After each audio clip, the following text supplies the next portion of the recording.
Hi y'all, what do you say we take a look at the new garden?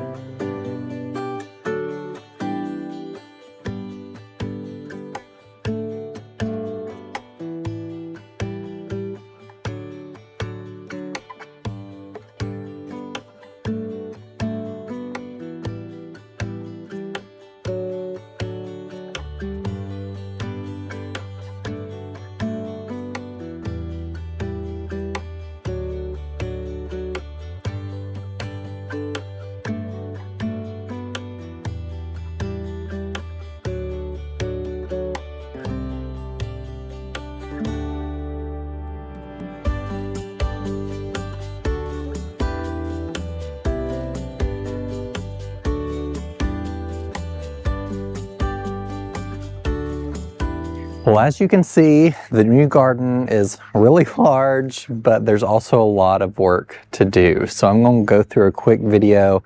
It might not be so quick. I'm going to take you around and show you both the good, the bad, and the ugly. And we'll just get started here at the front. So there are a few really nice elements in this garden, that being mostly a few Japanese maple trees. I obviously do not know the varieties of any of these, but this one's really beautiful here on the corner. It probably gets a little more sun than it would like, but if I can get irrigation to this, that would be good. Now, this property is on a well, and there's no irrigation system. So this is going to be an interesting aspect in my gardening life, I guess you could say, that I'm going to have to initially start watering things from the hose. That means I'm still going to be using drip irrigation, but I will have to install all of that drip irrigation and use it, zone it appropriately so we have enough pressure going to all of the beds that I'm going to put in initially. Down the road, in a year or more, we'll just have to see how it progresses. I will probably put in some type of in-ground irrigation system. I may dig another well. It's way out in the future though, but for this year, I'm going to have to get stuff on drip or get that process started. And it will come directly off the hose bib for the side of the house. A lot of the ways, many of you who watch my channel may have to water your garden. So I'm going to be probably using my Orbit beehive system. I did bring that from the house just because it hooks in between the hose bib and the actual hose. And there's a little Wi-Fi module. I have two of those, one from the other house. And I will use those here as well and may add on. Beehive just came out with, or Orbit just came out with a beehive system that has 4 different controllable valves and a 2-valve system as well. So I may look at buying that system so I could do more zones per hose bib. All of the hose bibs also need to be replaced on this house. To use the system, the hose bibs have to be on constantly, and they drip when you're on, and I don't want to be wasting water in that manner. So got to have the hose bibs replaced since this is going to be a home for a very long time. That's a priority for this garden. As you can see here, the front, this bed I think was recently redone to sell this house, and it's already very weedy and looks pretty bad. And I noticed the other day that there is actually landscape fabric. At least in some portions, you can actually see it around this downspout right there, but I also saw it in this bed over here. So the vision for this space, let's back up so you can see it, is for this bed to come out here and swoop all the way around the front and connect to that bed out there. And I'll take you down there in a minute, but I want a big planting area right here to fill some space, and then there'll probably be a path out into the yard somewhere to kind of jut off of this sidewalk. But we'll go back up to the front and show you something good about this home that I was anticipating doing at the last home, and that is landscape lighting. So there are landscape lights already that shine up on the side of the house really nicely in this front yard. I did have the movers move my containers out front. They're not positioned correctly yet. We just fully got moved in yesterday, and today is the first day out in the garden looking at some things, and I'm taking you along with me. So moving was a beast. It was incredibly hot and humid. Today it's only 78 degrees right now, but it was almost 90 degrees all weekend with a really high humidity, and it made moving really difficult. You can see I may be burnt because I got too much sun exposure moving some plants yesterday. But in this location, you'll see the same. There's landscape fabric in here that needs to be removed. I hate, and hate's a strong word, I know, but I do not like gravel mulch. This may stay this way for this season. I would really like to put a fountain here, so it might be okay to leave the gravel mulch here.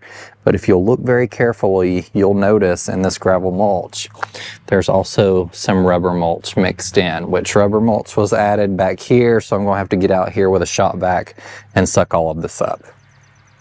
If you don't know, please do not go adding rubber mulch to your garden. One, you don't know what chemicals are leaching into the soil because it's typically made from tires that accumulated chemicals from the road, but also it just doesn't improve the soil. Always go with a wood chip mulch or some other type of mulch that's actually going to improve the soil, and do not use landscape fabrics in the beds that you're going to be planting in. Over time, you can see the landscape fabric under this Japanese maple here actually probably needs to be cut away.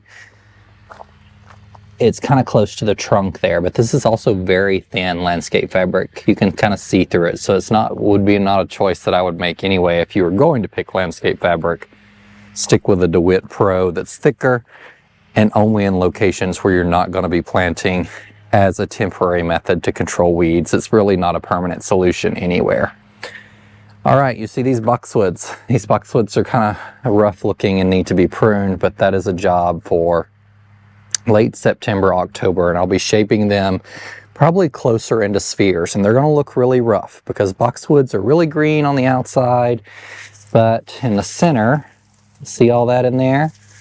So they may look, I may leave them for winter, and in the late winter prune them pretty significantly. That way they can flush back new green growth in the spring, because right now they're giving a very boxy structure that is not appealing to the eye. So we come around this bed, we have some Viburnum that are going to get pulled out. Nearly everything in this bed is going to get pulled out except the boxwoods probably. But there's some Viburnum here, very old, looking pretty ratty, overgrown for this space. They're kind of encroaching a little bit on the sidewalk, and they would continue to do so if they weren't regularly pruned.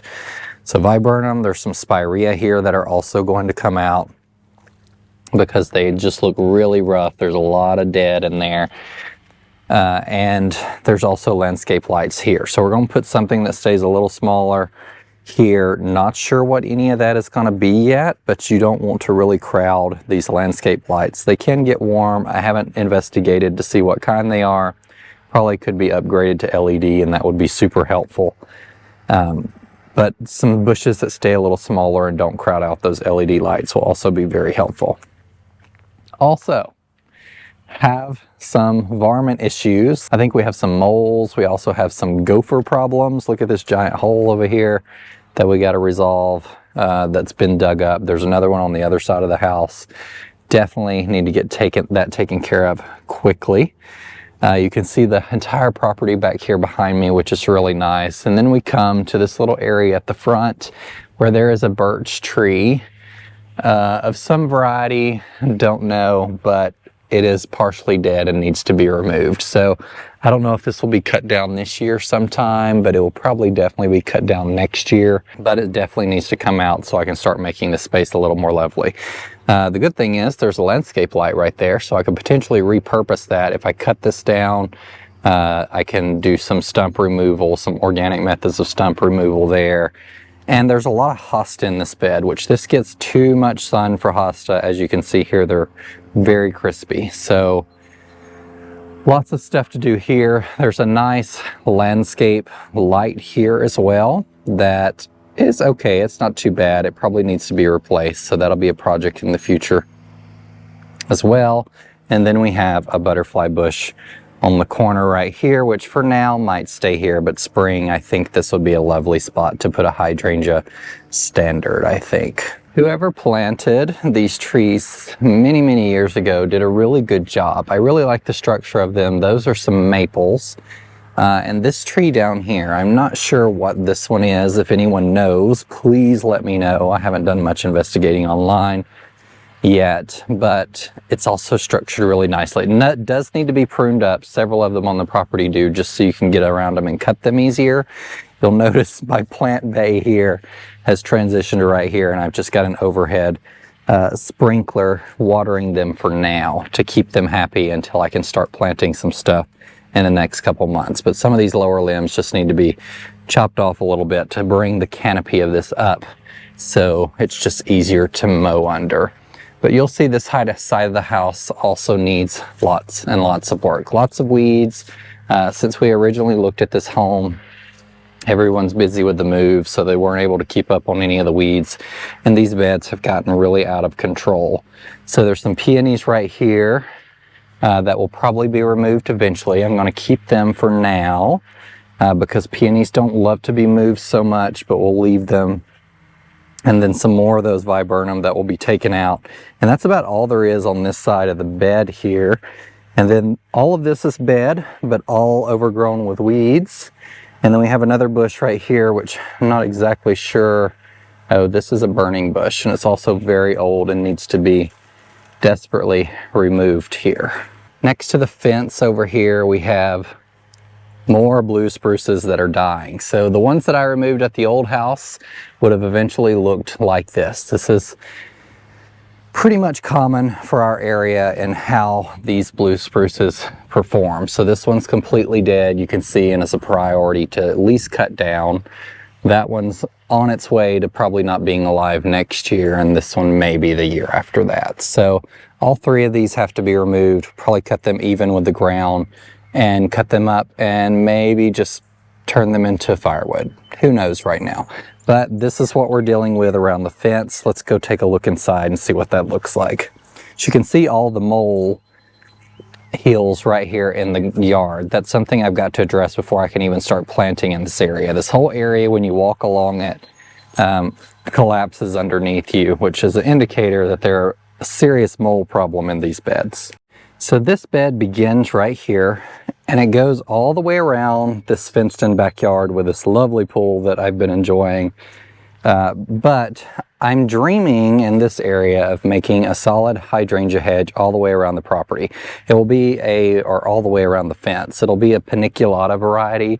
I'm still picking out the variety, but I think it's going to be Limelight Prime. Quick Fire Fab is also really beautiful. There's some perennials in here and some shrubs that I'll probably be digging in the fall and moving to other areas or potting up to transplant in other locations. But right now you can kind of see where some of this bed went. There's some concrete in the ground here that was once the flower bed border, so you can see how deep that was here, but it kind of merges with the grass because it's been so long since it was managed that this concrete border actually probably needs to come up because it's been kind of combined with the actual lawn, and around here you kind of lose where it went. Some Russian sage. I do not really love Russian sage. It's never been a great plant for me in my garden, and this one will be removed. There are some plants in here that look like proven winners plants, and I'll show you those as we come across them. But right now there's a couple salvias that are not performing very well that will probably just be removed. Looks like there was some 𝗍𝗏𝗧𝗦 in here that can be removed. There's some pretty phlox in here that looks pretty nice that I might keep. This is a nice little pollinator right here. Look at this pretty bee there. And then as we come around this way, this is, I'm pretty sure, the gooseneck loosestrife that I mentioned in the last video. You can see it starts over here and it keeps going, and it's slowly taking over the flower bed and the lawn on the other side of the fence. And so there's a lot to do here. You can tell there's other perennials that were in here one time just struggling to survive, including some phlox, some, maybe that was daisies or some type of other perennial that's being choked out. There's some hibiscus here that are about to start to bloom. Not sure the variety of those yet. That could be a proven winners variety. We have bee balm, which I am not a huge fan of, especially these bigger varieties because they can also be kind of invasive and run at the root. More looks like salvia, some type of salvia. more hibiscus, which it'll be interesting to see how these bloom here soon. They seem kind of behind the other hibiscus. As you know, mine was just blooming at the garden a couple weeks ago now. There are 2 hydrangeas in this entire garden. One of these 𝗩𝗟𝗏𝗘𝗢𝗧𝗦, which I do not know what the variety is, but the blooms actually tend to be really, really small. I don't know if that's because there's no water in this area, or no like regular water or irrigation, or it's just a variety that doesn't have very big blooms. And so I'll probably dig these up and move them elsewhere, depending on how they perform. They seem to be doing really well despite our heat right now. They're starting to get a little crispy, turning a little bit pink right now, which it's hard to determine 𝗩𝗟𝗏𝗘𝗢𝗧𝗦 varieties or any hydrangeas if you don't really know the name of them. We'll continue down this way. We've got some echinacea. Not sure what this variety is, but it really clashes with my color palette. As I mentioned, all of this is going to come out anyway. Some stuff will stay and get moved elsewhere. Some stuff will go. Daylilies, more Russian sage that's doing a little better. So this might be denim and lace, like a Proven Winners variety that stays a little shorter and is much more happier and doesn't flop quite as bad. This is, it looks like the 𝗩𝗥𝗢𝗘𝗢𝗧𝗦 yarrow that I planted, but I'm not sure that it is. It looks just like it though, so it's possible. I really like it here. I may grab a piece of that and move it elsewhere in the garden because I'm pretty sure this would do well in arrangements. The flowers are really soft, which is interesting. There's a butterfly bush here. We've seen lots of swallowtail butterflies in the garden being attracted to these butterfly bushes. So they will probably get moved elsewhere too. Never been like the biggest fan of the bigger butterfly bushes, but if their pollinators are enjoying them, I'm fine keeping them here in the garden. We don't have any issues with them being invasive or anything here. So it's something that I can look forward to maintaining elsewhere in the garden. I just want something striking behind the pool here that also acts as kind of a privacy hedge. Spirea here, not sure what this variety is, but it's reblooming really well. Kind of small. There's a 9 bark. This could be Little Devil by First Edition Shrubs, or it could be Tiny Wine by Proven Winners, not sure. This right here looks familiar and like a Proven Winners perennial. Bleeding Heart, one of their new ones that takes more sun. It's trying to thrive right here in this garden with all the weeds, struggling. This looks like it could be Midnight Masquerade Penstemon, potentially, or some type of Penstemon. We have a patch of Zinnias. We have another 𝗩𝗟𝗏𝗘𝗢𝗧𝗦, which is probably the same variety. It's turning pink a little more than the other, so it could be different, but the bloom size is very similar. Another 9 bark. Lots of random daylilies here. Some of the old variety of lamb's ear, which I'll be completely eradicating. I do not love this variety of lamb's ear. It tends to spread pretty vigorously, which are really not great for my taste. And I just don't like the smaller leaves. So we're going to be eradicating this in this bed. Some other perennials in there that will come out. Looks like lots of nut sedge here in this yellow, which is going to be difficult to maintain and remove. Some more beautiful butterfly bushes, which smell really great, and some sedum here. This is likely probably in like an Autumn Joy variety or something. We'll see when it starts blooming. As old as it is and as big as this patch is, it is probably Autumn Joy. Now here you'll see a huge overgrown grass. I don't know what variety this grass is, but it's really happy in this area, but it's gonna have to come out. It's obviously was never maintained so much, and it's just taken over this entire space. So cleaning it out is also a priority. That might be something that happens in the fall. So my goal for this space would be to have a hydrangea hedge from over there all the way down to this gate right here. This edge in front of the barn could be something a little different potentially, or some other type of plantings, mix of shrubs. I'm going to try and keep this initial planting limited to shrubs. You know, I like a lot of little shrubs. mainly because they don't require as much maintenance. You kind of set them, forget them. Some of them need to be pruned in the spring. That's about it. Perennials sometimes need cut back, are more difficult to take care of, and because this will eventually be a bigger garden, I want to keep the maintenance down as much as I can and just keep it more easy to maintain in general. This is a beautiful Japanese maple. I think it needs a little pruning. It's quite large.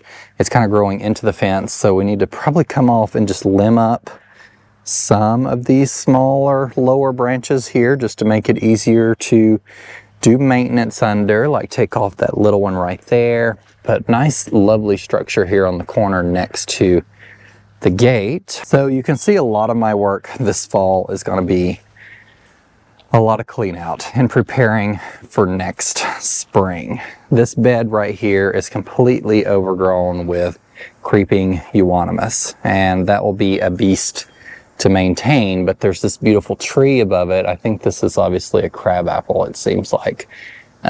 That's really nice here on the side of the house. And I think this would be a good spot for a beautiful shade garden. It'll get a little evening sun before the sun sets behind the trees there. But a really lovely place to stick a variety of hostas, some more macrophyllus, hydrangeas that love the shade, that type thing. We have some grasses in here too that are really lovely. But for the most part, this is mostly weeds. There's a hibiscus there, which doesn't seem like it would get enough sun to be happy there, but it's blooming its little head off there, getting as much sun as it possibly could. And then we have a small planting here, a lot of annuals, some things that I would probably move because they need more sun, like this echinacea. You can see how it's stretching. This allium's also stretching a little bit, but this would also be a great spot to continue some of that shade garden under the stairs, but also some hydrangeas that like a little more sun, along with back there under this porch. So this property has a pretty significant front yard, but let's take a look at the backyard, shall we? This is technically a pole barn. It's really large. It's not a garage, but it does have several garage doors, and it's very nice inside. I'll show you one day, not today. It's a bit of a mess from the move, but this is south facing, and so I think this is the future spot to my vegetable garden. We've got a pretty good depth here from the gate, and so I don't know what the critter population looks like right yet. I've seen some rabbits here and there, but I don't know what the deer are going to look like. So it may have to be a vegetable garden that's fenced in depending on deer pressure. We do have a huge corn patch next to us. I'm hoping if they're going to munch on anything, it will be the corn rather than my flowers. But that is something that I'm just going to have to deal with as that issue arises. But because this is south facing, this is going to be a great spot to put maybe a future greenhouse, build on to the barn, or have it outset a little bit in this area, and a pretty good size for a vegetable garden. I probably would not use this entire space for a vegetable garden. I don't tend to keep a huge vegetable garden, but it's always a possibility to grow some more interesting things like pumpkins and stuff here that I've not been able to grow previously. You can see lots more stuff here in the bed that need to be removed. Some old, very old daylilies and some weeds growing here, and the rest of the backyard here. It's nice because I have a burn pile. I've already ordered a chip drop to have some chips dropped back here in the back of the yard, because there's going to be a lot of initial cleanup, and that cleanup is going to come with a lot of bare soil. In the next video or so, I'll be doing a soil test, and I'll show you that process, because it's really important to test your soil before you start planting in it. But I'm going to be adding lots of wood chips because mulch is going to be very expensive to initially get down on this garden. I'm not going to be doing that this fall. So I'm going to be doing a lot of mulching initially with wood chips and helping improve the soil for the plantings and retaining moisture and all that other good stuff that comes with having a new garden that you just need to focus on initially the first several years and thereafter. And I'm going to need to develop me some spaces to set down the camera and show you this process. Like my friend Jess has all these great spaces to sit her camera and show progress. But I wanted to take you along. I know this video was not much but a quick tour around the garden. There's still lots to show you, lots of things that need work on, obviously, that we're going to be tackling over the next several months, and I'm excited to bring you along with that process. But for now, I just wanted to get this video out with you and share my love of this home and this garden. I'll check in with you guys soon. Remember, in a world full of hate, be a light. Take care. Bye.